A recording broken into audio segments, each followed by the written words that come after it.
Hello student, this is Sonia Dhiman and today I am going to discuss with you transport across plasma membrane.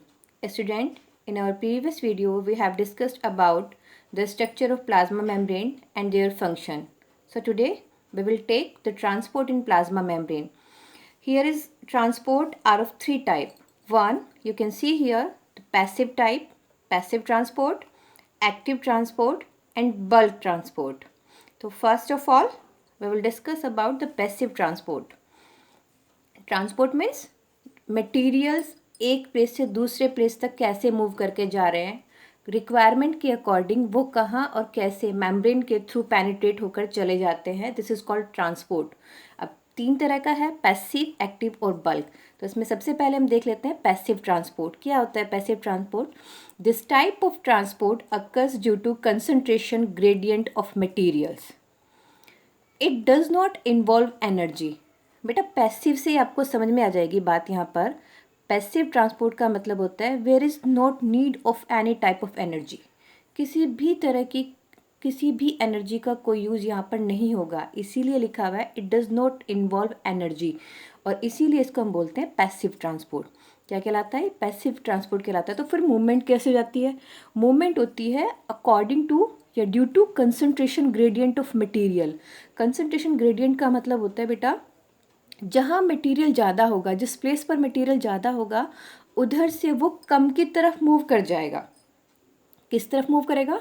कम की तरफ move कर जाएगा अपने आप. इसको बोलते हैं कंसंट्रेशन ग्रेडियंट के अकॉर्डिंग मूव कर जाना. From high concentration to low concentration automatically move कर जाएगा.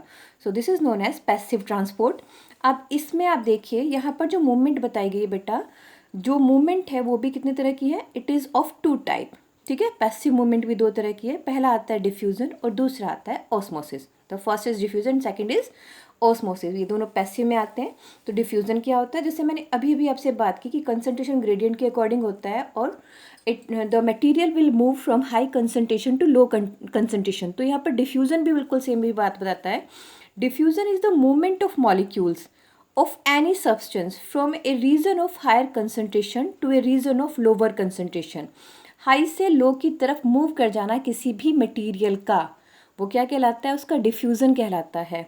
मैं जस्ट आपको एक दो तीन एग्जांपल दूंगी. जैसे हम परफ्यूम लगाते हैं, ठीक है, तो परफ्यूम जब हम लगाते हैं, सपोज करो आपने परफ्यूम लगाया है तो आपसे स्मेल आ रही होगी और वो कहाँ, वो स्मेल स्प्रेड हो रही होगी आपके चारों तरफ, हर तरफ वो स्मेल आएगी. तो हाई कंसंट्रेशन कहाँ होगी उस परफ्यूम की? आपकी बॉडी पर है, आपके कपड़ों पर है जहाँ आपने डाला है परफ्यूम.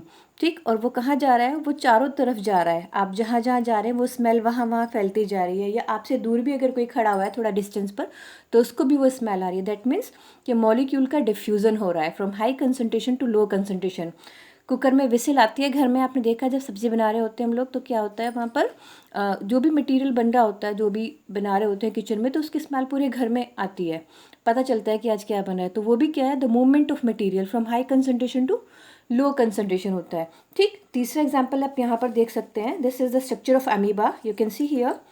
अमीबा में क्या हो रहा है? अब अमीबा में देखिए बेटा, यहाँ पर अमीबा क्योंकि एक एक्वेटिक एनिमल है. अब ये एक्वेटिक है तो क्या होगा? मतलब सारा काम इसकी जितना भी फंक्शन करना होगा इसे पानी में ही होना है सब कुछ. तो ये पानी में डिजॉल्व बेटा ऑक्सीजन को लेता है. ठीक है, पानी का फॉर्मूला क्या होता है? क्या होता है वाटर का फॉर्मूला? H2O. तो वाटर में जो डिजॉल्व ऑक्सीजन होती है उसको ये लेता है और अपनी जो कार्बन डाइऑक्साइड होती है, अपनी बॉडी के जो वेस्ट होता है उसको वापस कहाँ छोड़ देता है? डिफ्यूज़ आउट कर देता है. कहाँ? पानी में ही छोड़ देता है. तो ये भी क्यों कैसे होता है? अकॉर्डिंग टू कंसंट्रेशन ग्रेडियंट होता है. कैसे? जब इंक्लूजन्स आएंगे बॉडी में, अपने फूड को ये एनगल्फ करेगा, फूड को डाइजेस्ट कर लेगा यहाँ पर लाकर by the help of oxidation. तो डाइजेस्ट करने के बाद क्या बन जाता है इसकी बॉडी में? इसकी बॉडी में अमाउंट बेटा बढ़ जाती है. किसकी? CO2 की अमाउंट बढ़ जाती है. ठीक है, समझ में आ रहा है आपको? CO2 की अमाउंट यहाँ पर इंक्रीज हो जाएगी. अब CO2 यहाँ पर बढ़ चुका है और CO2 अगर इंक्रीज हुआ है तो इसके मतलब अगर आप प्रपोर्शनेट समझे तो क्या कम हो जाएगा? O2 कम हो जाएगा. O2 क्या हो चुका है? O2 लो हो चुका है और CO2 जबकि यहाँ क्या हो चुका है? हाई हो चुका है. एरो से समझ लीजिए आप.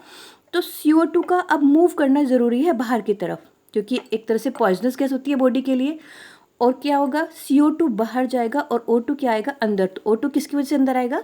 वाटर में डिजॉल्व ऑक्सीजन आएगी इसके पास में. O2 आ जाएगा पानी से और उसी इसके सराउंडिंग में जितना भी पानी होगा वहाँ पर क्या हो जाएगी, वहाँ पर एक तरह से आप कह सकते हैं अगर जब O2 अंदर आ चुका है तो वहाँ पर क्या जाएगा, फिर वापस इसके बदले में CO2 यहाँ से निकल जाएगी।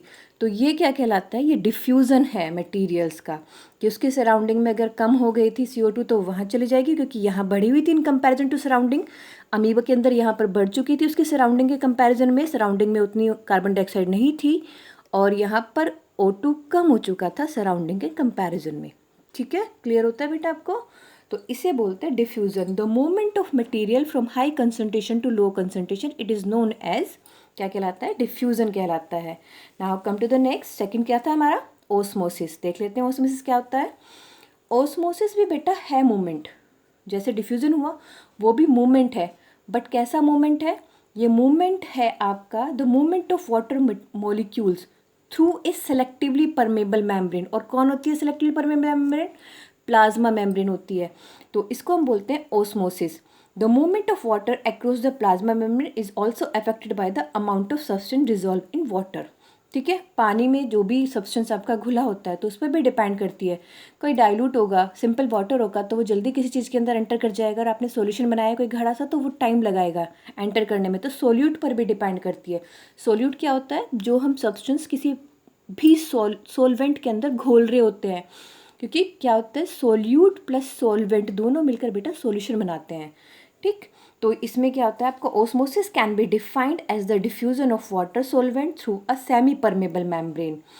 और क्या होता है, from a region of the low solute concentration to a region of the high solute concentration. इसका सबसे बेस्ट एग्जांपल मैं आपको दे सकती हूँ, जैसे हम पानी में किशमिश डालते हैं और थोड़ी देर के बाद हमको लगता है कि वो फूल गई है, या 1-2 घंटे भिगोने के बाद हम देखते हैं फूल गई है, तो वहाँ क्या हुआ है, वाटर के मॉलिक्यूल एंटर कर गए किशमिश के अंदर।